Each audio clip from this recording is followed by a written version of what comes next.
Le Père Goriot, Honoré de Balzac, lu par Équilivre, livre audio.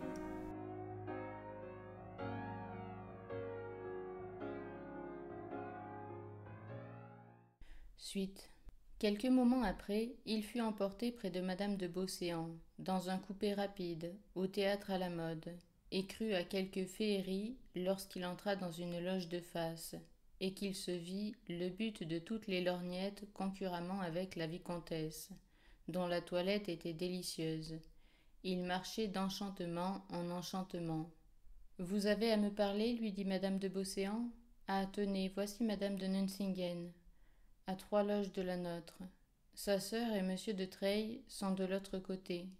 En disant ces mots, la vicomtesse regardait la loge où devait être mademoiselle de Rochefide, et n'y voyant pas Monsieur d'Adjuda, sa figure prit un éclat extraordinaire.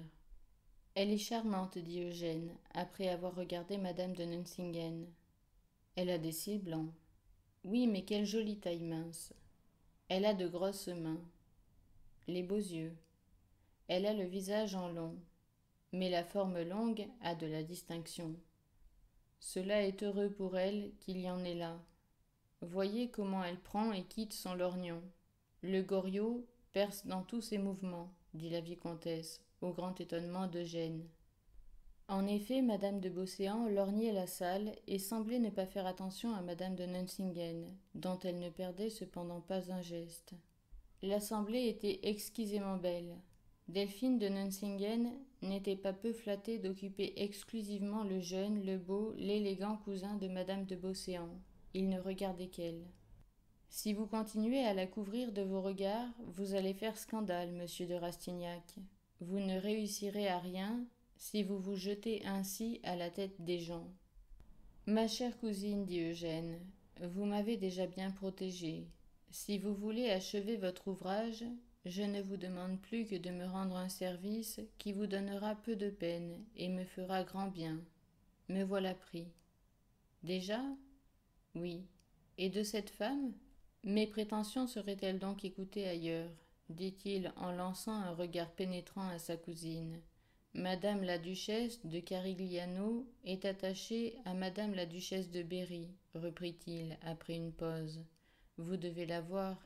Ayez la bonté de me présenter chez elle et de m'amener au bal qu'elle donne lundi. J'y rencontrerai Madame de Nuncingen, et je livrerai ma première escarmouche. Volontiers, dit-elle. Si vous vous sentez déjà du goût pour elle, vos affaires de cœur vont très bien. Voici de Marsay dans la loge de la princesse Calation. Madame de Nuncingen est au supplice. Elle se dépite. Il n'y a pas de meilleur moment pour aborder une femme, surtout une femme de banquier. Ces dames de la chaussée d'Antin aiment toute la vengeance. Que feriez-vous donc, vous, en pareil cas? Moi, je souffrirais en silence. En ce moment, le marquis d'Adjuda se présenta dans la loge de Madame de Beauséant. J'ai mal fait mes affaires afin de venir vous retrouver, dit-il, et je vous en instruis pour que ce ne soit pas un sacrifice. Les rayonnements du visage de la vicomtesse apprirent à Eugène à reconnaître les expressions d'un véritable amour et à ne pas les confondre avec les simagrées de la coquetterie parisienne. Il admira sa cousine, devint muet et céda sa place à Monsieur d'Adjuda en soupirant. Quelle noble, quelle sublime créature est une femme qui aime ainsi, se dit-il. Et cet homme la trahirait pour une poupée? Comment peut-on la trahir? Il se sentit au cœur une rage d'enfant. Il aurait voulu se rouler aux pieds de Madame de Beauséant. Il souhaitait le pouvoir des démons afin de l'emporter dans son cœur, comme un aigle enlève de la plaine dans son air une jeune chèvre blanche qui tette encore. Il était humilié d'être dans ce grand musée de la beauté, sans son tableau, sans une maîtresse à lui. Avoir une maîtresse est une position quasi royale, se disait-il. C'est le signe de la puissance. Et il regarda Madame de Nuncingen comme un homme insulté regarde son adversaire. La vicomtesse se retourna vers lui pour lui adresser, sur sa discrétion, 1000 remerciements dans un clignement d'yeux. Le premier acte était fini. Vous connaissez assez madame de Nuncingen pour lui présenter monsieur de Rastignac, dit-elle au marquis d'Adjuda. Mais elle sera charmée de voir monsieur, dit le marquis. Le beau portugais se leva, prit le bras de l'étudiant qui en un clin d'œil se trouva auprès de madame de Nuncingen. Madame la baronne, dit le marquis, j'ai l'honneur de vous présenter le chevalier Eugène de Rastignac, un cousin de la vicomtesse de Beauséant. Vous faites une si vive impression sur lui que j'ai voulu compléter son bonheur en le rapprochant de son idole.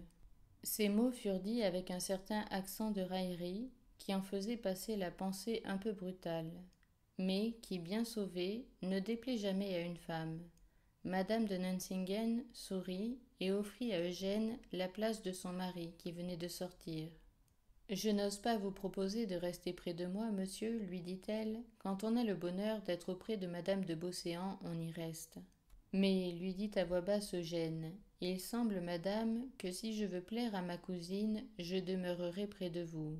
Avant l'arrivée de monsieur le marquis, nous parlions de vous et de la distinction de toute votre personne, dit-il à haute voix.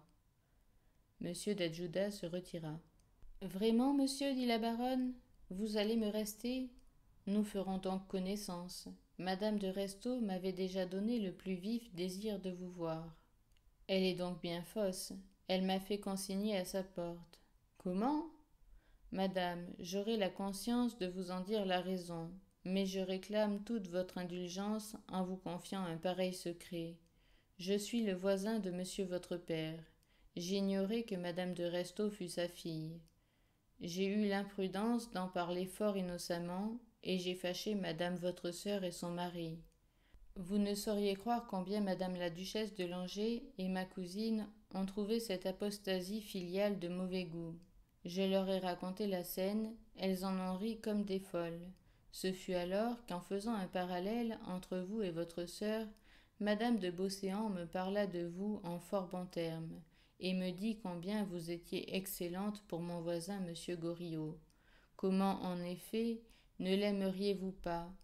Il vous adore si passionnément que j'en suis déjà jaloux.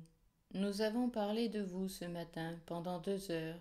Puis, tout plein de ce que votre père m'a raconté, ce soir, en dînant avec ma cousine, je lui disais que vous ne pouviez pas être aussi belle que vous étiez aimante.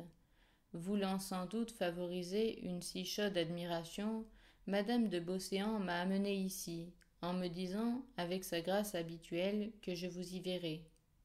Comment, monsieur, dit la femme du banquier, je vous dois déjà de la reconnaissance? Encore un peu, nous allons être de vieux amis.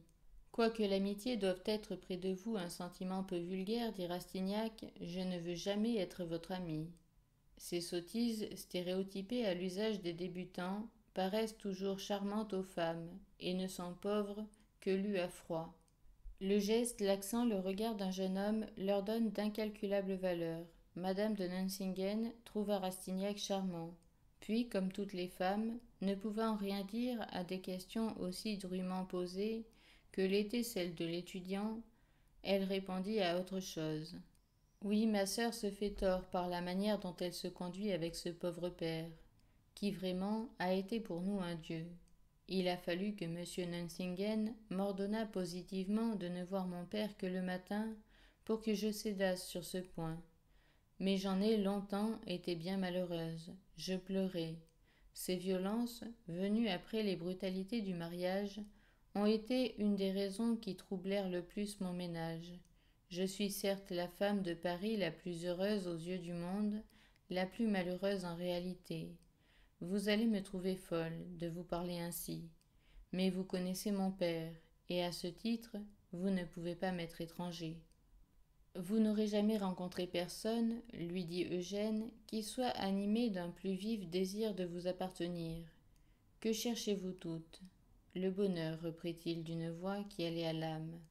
Eh bien, si pour une femme le bonheur est d'être aimée, adorée, d'avoir un ami à qui elle puisse confier ses désirs, ses fantaisies, ses chagrins, ses joies, se montrer dans la nudité de son âme, avec ses jolis défauts et ses belles qualités, sans craindre d'être trahi, croyez-moi, ce cœur dévoué, toujours ardent, ne peut se rencontrer que chez un homme jeune, plein d'illusions, qui peut mourir sur un seul de vos signes, qui ne sait rien encore du monde, et qui n'en veut rien savoir, parce que vous devenez le monde pour lui.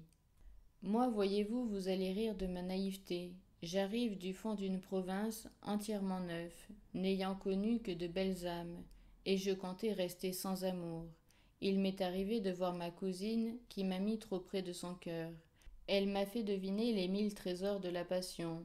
Je suis comme Chérubin, l'amant de toutes les femmes, en attendant que je puisse me dévouer à quelqu'une d'entre elles. En vous voyant, quand je suis entrée, je me suis sentie portée vers vous, comme par un courant. J'avais déjà tant pensé à vous, mais je ne vous avais pas rêvé aussi belle que vous l'êtes en réalité. Madame de Beauséant m'a ordonné de ne pas vous tant regarder.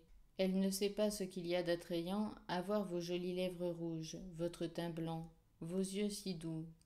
Moi aussi je vous dis des folies, mais laissez-moi les dire.